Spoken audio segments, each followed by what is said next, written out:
हमारे प्रतिपक्ष के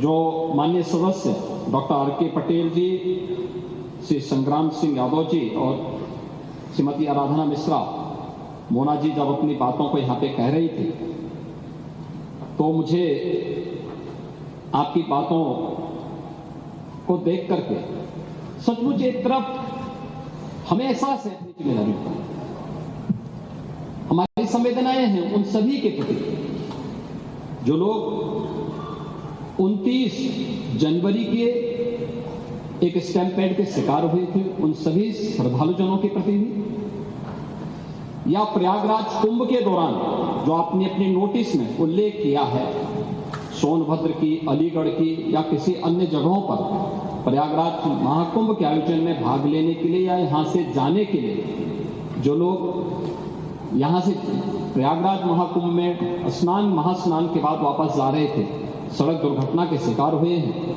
उन सबको हम श्रद्धांजलि देते हैं। हमारी संवेदना उन परिवारजनों के प्रति है।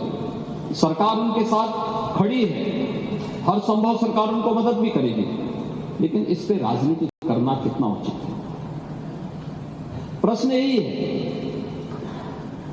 और इसीलिए मैं आपसे कहना चाहूंगा, जब आप अपनी बात कह रहे थे, मैं धन्यवाद दूंगा माननीय सदस्य श्री मनोज पांडे जी को, जिन्होंने उन अफवाहों की ओर ध्यान भी दिया कि उल्लेख किया कि काहिरा का वीडियो लेकिन महाकुंभ के साथ जोड़ करके दुष्प्रचार किया जा रहा था, नेपाल का वीडियो महाकुंभ के साथ, झारखंड की किसी घटना को महाकुंभ के साथ, या देश के अंदर के किसी अन्य दुर्घटना को जूसी के साथ जोड़ करके दुष्प्रचार करके अफवाह फैलाने का जो कार्य हो रहा था, कौन लोग थे। और इसीलिए मैं कहना चाहूंगा कि बड़ा हसीन है इनकी जवान का जादू,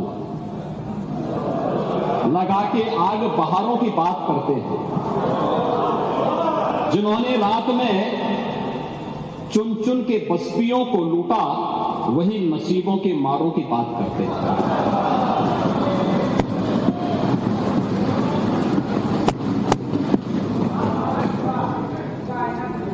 महोदय, ये उर्दू नहीं है, ये सब हिंदी।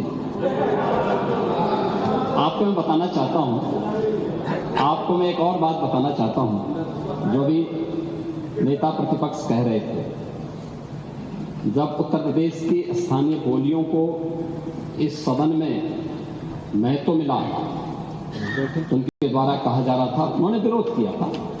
ठीक उनकी सोच है, ये समाजवादी संस्कार भी है कि हर अच्छे कार्य का विरोध करना है, हर अच्छे कार्य का विरोध करना है। उन्होंने कहा कि हिंदी इस सदन की भाषा है, तो हिंदी को तो हटाया नहीं। इस सदस्यों को एक छूट दी गई है कि किसी भी इन बोलियों में बोल सकता है, हिंदी में ट्रांसलेट की उसकी सुविधा मिलेगी। इस सुविधा है, थोपा नहीं गया है। दूसरा, भोजपुरी हो, अवधी हो, बुंदेली हो या ब्रज हो, पांडे जी, इनकी लिपि भी देवनागरी है, कोई दूसरी लिपि नहीं है। संविधान के द्वारा घोषित जो व्यवस्था है उसी के दायरे में सारा कार्य हुआ है। आप जैसे उम्रदराज व्यक्ति को इसका स्वागत करना चाहिए, इसका स्वागत करना चाहिए।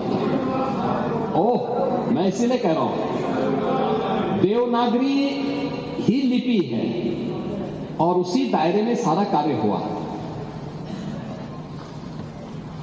और इसीलिए मैं आपके संज्ञान में लाना चाहूंगा कि ये जो कार्य है, इस कार्य के साथ हमें उसी सकारात्मक भाव के साथ जुड़ना चाहिए।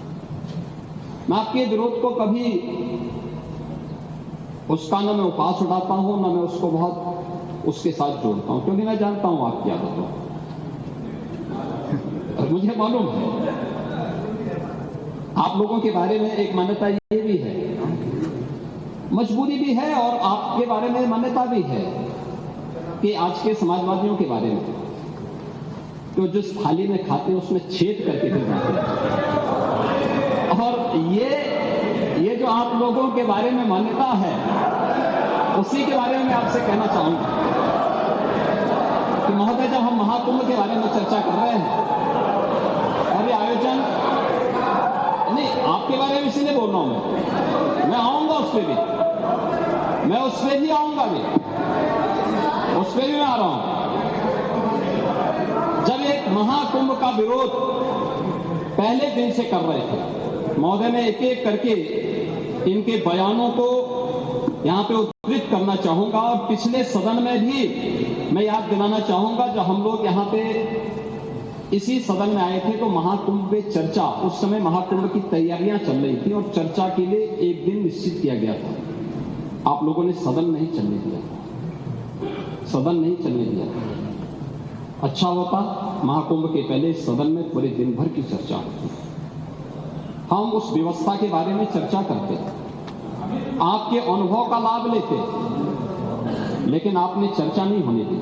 लेकिन पहले दिन से ये चर्चा, पहले दिन से ये अफवाह और इस प्रकार का दुष्प्रचार आपके द्वारा निरंतर होता रहा। आप याद करिए, समाजवादी पार्टी के राष्ट्रीय अध्यक्ष ने महाकुंभ आयोजन के पहले इस बारे में कहना शुरू किया कि साहब इतना पैसा और इतना विस्तार देने की आवश्यकता क्या है। उनका बयान कि हमारी सरकार से अपील है कि बहुत सारे बुजुर्ग जो 65 साल से ऊपर और 70 साल से ऊपर के लोग हैं स्नान नहीं कर पाए। उसके बाद फिर उनके बयान आए, जब शुरू हो गया, फिर लगातार अगर समाजवादी पार्टी के सोशल मीडिया हैंडल को देखें, वो आपके संस्कारों के अनुसार भाषा का प्रयोग भी करते हैं, और जिस प्रकार की भाषा का उसमें प्रयोग किया जाता है, मुझे लगता है किसी भी सभ्य सोसाइटी के लिए वो भाषा कभी शोभा नहीं देगी। आप लोगों के अपने संस्कार हो सकते हैं, आप लोगों का अपना व्यवहार हो सकता है, लेकिन कोई सभ्य समाज और कोई सभ्य सोसाइटी उसको कभी मान्यता नहीं दे सकती। लेकिन उसके माध्यम से लगातार दुष्प्रचार किया गया।